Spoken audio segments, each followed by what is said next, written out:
everybody, Phil here for AndroidCentral.com, yes, with the HTC One. Now, a fun fact about this phone is that power button up there, it does more than just a power button. It's actually an IR blaster, infrared, right? We know all this from TV remotes. And yes, the HTC One will serve as a TV remote. So it's actually got a full application for this, and let's walk you through it. So when you launch the TV app for the first time and it's sitting here in the app drawer alongside everything else, you're going to have to do a little bit of setup, and it's pretty easy. So you need to pick your location. I'm in the United States, and you need to type in your zip code, and 32504, that's where I am. So again, not unlike stuff you've done for other services like this, right? So I'm telling it I'm with Cox Communications here.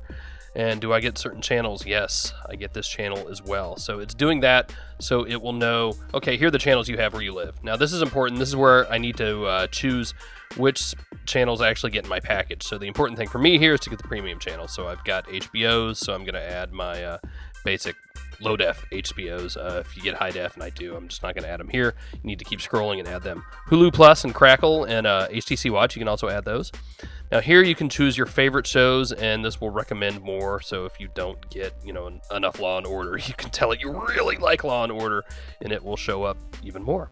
So it's saving the setup now, and it will take us to the main home screen. I'm calling this the thumbnail screen because it's full of thumbnails, right? And you see you get one of those cool little HTC tips things on top of it. So this is where you get thumbnails of shows that are on right now and shows that they think you want to watch. And notice that cool little blue bar down at the bottom of the thumbnail that shows you how much of the show is remaining.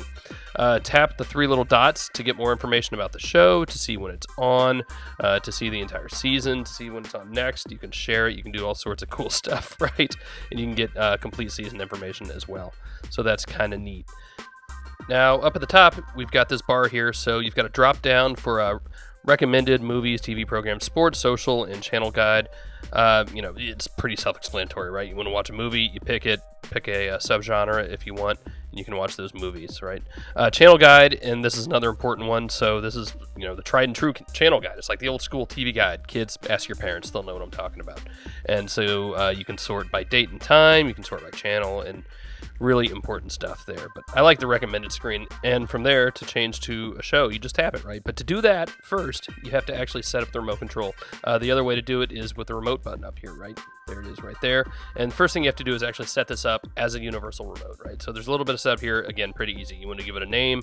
If you've got, more than one room you're going to use this in, so I'm going to call this one bedroom, because that's where I'm going to use it.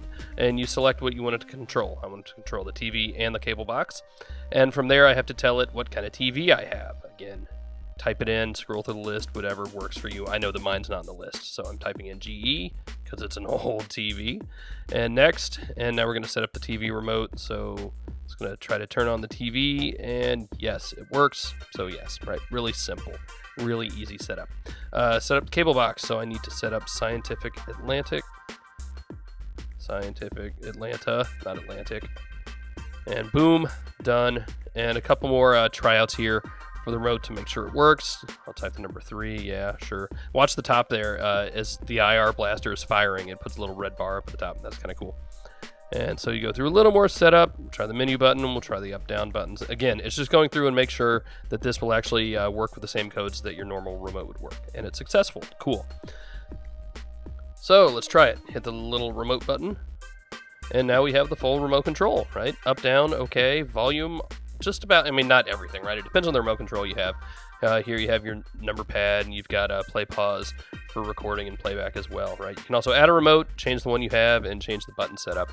Important stuff. If you have a universal remote, probably not as good as that, right? I've got a Logitech Harmony, and this just doesn't hold a candle to it.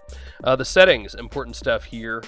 So you can change your provider and basically go back through the setup that we just went through, right? This HD preferred setting decides whether you want it to go to an HD channel when you touch a thumbnail or not. It's kind of a mess because I don't have HD in my bedroom, but I do in the living room. So it needs to be a little smarter, right? Down here at the very bottom of the thumbnails, you have a social window as well. So you can see what your friends on Facebook and Twitter are sharing, which is kind of scary. So for me, this isn't going to replace my living room remote, but it really is kind of a cool extension. It's a little fun, and you can really mess with your kids with it. There you go.